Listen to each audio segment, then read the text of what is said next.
اور اس منافق کی تیسری حالت سنو، وَإِذَا قِيلَ لَهُ، اور جب کہا گیا ہے اس سے، ہو کی ضمیر اس کی طرف لوٹ رہی ہے، اوپر جو من ہے نا، من یعجبک قولہ، جس کی بات آپ کو اچھی لگتی ہے، اس من کی طرف یہ ضمیر لوٹ رہی ہے کہ وَإِذَا قِيلَ لَهُ، جب اس سے کہا جاتا ہے یا کہا گیا کہ اتق اللہ، اللہ سے ڈرو، اللہ کا خوف ہونا چاہیے، جو تمہارے جرائم ہیں، ایک تو رسول اللہ صلی اللہ علیہ وسلم کو دھوکہ دینا کہ چکنی چپڑی باتیں کرنا جس سے وہ خوش ہو جائیں اور باہر جا کے مذاق اڑانا، ایک جرم، دوسرے اللہ کی قسمیں بات بات پر کھانا، دوسرا جرم، تیسرے زمین میں یہ کوشش کرنا، یہ عمل کرنا کہ فساد پھیلے، تیسرا جرم، چوتھے کھیتیوں کو برباد کرنا، اور پانچواں انسانوں کی نسل کو تباہ کرنا، یہ پانچوں اس کے جرائم ہیں۔ اور کوئی آدمی ان جرائم میں کسی وقت اسے کہتا ہے کہ اللہ سے ڈرو، کوئی حیا کرو، شرم کرو، یہ کیا کر رہے ہو تم، کیسی زندگی گزار رہے ہو، اخذتہ العزت، تو اس کی جو گناہ کا اخذتہ العزت، تو اسے پکڑ لیتی ہے اس کی حمیت، اس کا تعصب، بالاسم، گناہ کے ساتھ، تو وہ جو گناہ ہے اس کے دل میں اپنی بڑائی کا جو جذبہ ہے، اخذتہ العزت بالاسم، اس کو اس کا نفس، اس کا اسم، اس کا گناہ اور بڑھاتا ہے، اور زیادہ لاتا ہے کہ وہ اینٹ جائے اور مزید ایسی حرکتیں کرے۔ آپ نے دیکھا ہوگا کہ بعض لوگ، انہیں اگر محلے میں، شہر میں کوئی کہہ دے کہ بھائی ایسے کام نہ کرو، تو وہ اپنے آپ کو اتنا بڑا سمجھتا ہے کہ اس نصیحت سے، اس اچھی بات سے اور غصے میں آتا ہے، اور پھر پہلے ایک گناہ اگر جرم تھا تو اب 10 گنا جرم کرتا ہے تاکہ دوسروں کو پتا چلے ہم کتنے بڑے لوگ ہیں۔ اخذتہ العزت بالاسم، مجبور کرتی ہے اس کی عزت اور غلبے کی جو خواہش ہے اس گناہ پہ، اس کو جو اس کے دل میں ہے،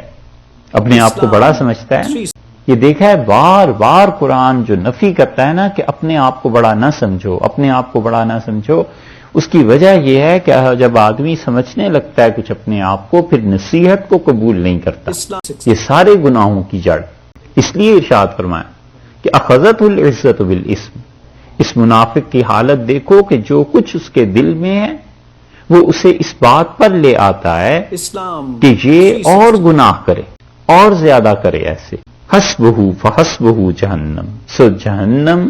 اس کے لیے کافی ہے۔ گویا اللہ نے بددعا کے طور پر کہا ہے اس کے لیے کہ جہنم میں جلے، جہنم میں پڑے، جس کو اتنی تمیز بھی نہ ہو کہ اللہ کی بات سن کر اپنے عمل پہ غور کرنا چاہیے کہ میں کہیں غلط کام تو نہیں کر رہا، بلکہ اور اینٹ جائے۔ اینٹنا سمجھتے ہیں وہ صحیح ترین چیز ہے اس جذبے کے لیے کہ اور آمادہ ہونا، کہ جیسے یہ جو کچھ گناہ کیے ہیں اس سے زیادہ میں کر سکتا ہوں، دل اس کا کہتا ہے اس سے زیادہ کر کے دکھاؤ تاکہ انہیں پتا چل جائے کہ ہمارے پاس کتنی طاقت، اختیار، روب، دبدبہ کتنا ہے۔ اللہ نے کہا ہے فحسبہ جہنم، جہنم میں گرے، جہنم اس کے لیے کافی ہے، وَلَبِئْسَ الْمِہَادُ، اور کتنا ہی برا وہ ٹھکانہ ہے۔ مہد، مہد کہتے ہیں گود کو، ماں کی جو گود ہوتی ہے اسے کہتے ہیں مہد۔ تو جس طرح ماں اپنے بچے کو گود میں سمیٹ لیتی ہے، اسی طرح مراد یہ ہے کہ جہنم اس آدمی کو سمیٹ لے گا، اپنے سارے کسبل نکل جائیں گے۔ یہ اس منافق کا ذکر ہے، اور اس کے بعد اللہ نے اس مومن کا ذکر کیا ہے جو ایمان والے انسان اللہ کے لیے کام کرتے ہیں، اسی کا دوسرا پہلو اللہ تعالی نے گویا کہ دکھایا ہے۔ لیکن وہ جو ترجمہ تھا نا سب سے پہلے جو آیت سے شروع ہوا تھا، ذرا اس کو پھر آپ دیکھیے، اب پوری بات سمجھ میں آ جائے گی۔ وَمِنَ النَّاسِ مَن يُعْجِبُكَ قَوْلُهُ فِي الْحَيَاةِ الدُّنْيَا، اور آپ کو لوگوں میں سے ایسا آدمی بھی ملے گا جو آپ کو خوش کر دیتا ہے، آپ کو تعجب میں ڈالتی ہے اس کی گفتگو، فی الحیات الدنیا، اس دنیا کی زندگی کے بارے میں، اس دنیا کی زندگی میں جو آپ کی زندگی ہے اور جو اس کی زندگی ہے، اس کو سن کر، اس دنیا میں سن کر، اور آپ بڑے خوش ہوتے ہیں۔ یہ ترجمہ کیا ہے؟ غلط ترجمہ۔ صحیح ترجمہ یہ ہے کہ کہ ومن الناس من یعجبک قولہ فی الحیات الدنیا، اور انسانوں میں سے، لوگوں میں سے وہ آدمی جس کی گفتگو سن کر آپ کو بڑی خوشی ہوتی ہے، فی الحیات الدنیا، جب وہ دنیا کے بارے میں گفتگو کرتا ہے، دنیا کی چیزوں کے بارے میں، آرائش، زیبائش، ترقی کے منصوبے، یہ چیزیں، ان کے بارے میں جب باتیں کرتا ہے تو آپ بہت خوش ہوتے ہیں. وَيُشْهِدُ اللَّهَ عَلَى مَا فِي قَلْبِهِ، اور بات بات پہ جو اس کے دل میں ہے اللہ کو اس پہ گواہ ٹھہراتا ہے.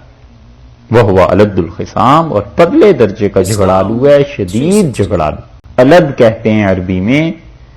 وہ انسان جس کی گردن اکڑی رہے. کبھی آپ غور کیجئے گا کہ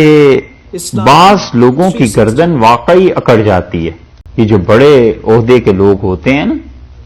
یہ اپنی گردن کو بل نہیں دیتے،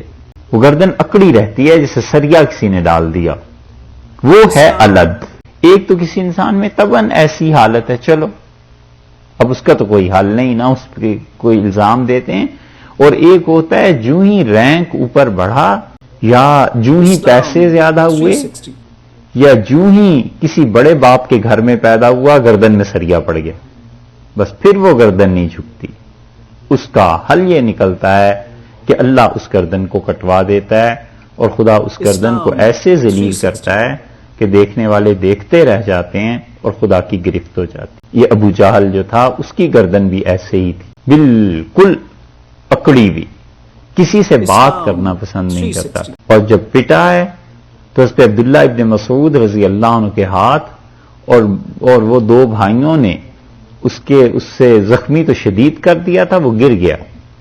تو عبداللہ ابن مسعود رضی اللہ عنہ کہتے تھے میں ڈر رہا تھا اسے دیکھ کے، تو میں نے جا کر جب ہلایا تو اس میں جان تھی، تو میں اس کے سینے پہ بیٹھ گیا. تو کہتے ہیں وہ اس نے آنکھیں کھولی اور مجھے پہچان لیا، اور کہنے لگا ہائے افسوس، ایک دیہاتی کے ہاتھوں قتل ہو جاؤں گا جس کا باپ فصلوں کا کام کرتا تھا. ابن مسعود رضی اللہ عنہ کے والد زراعت تھی ان کے پیشہ. اور پھر کہنے لگا کہ میرا سر جب کاٹو نا تو ذرا نیچے سے کاٹنا، کیونکہ بعد میں اپنے دشمنوں کے سر لائن میں لگائے جاتے تھے پہچاننے کو کہ کون کون آج مرا ہے. تو اس نے کہا میرا سر ذرا اونچا نظر آئے گا سروں میں پڑا. مر گئے، پر وہ جو اینٹھن تھی نا اپنی بڑائی، وہ نہ دماغ سے نکلی. یہی حال یہاں بھی ہے کہ اللہ نے فرمایا اس کا پرلے درجے کا جھگڑالو. ایک یہ آدمی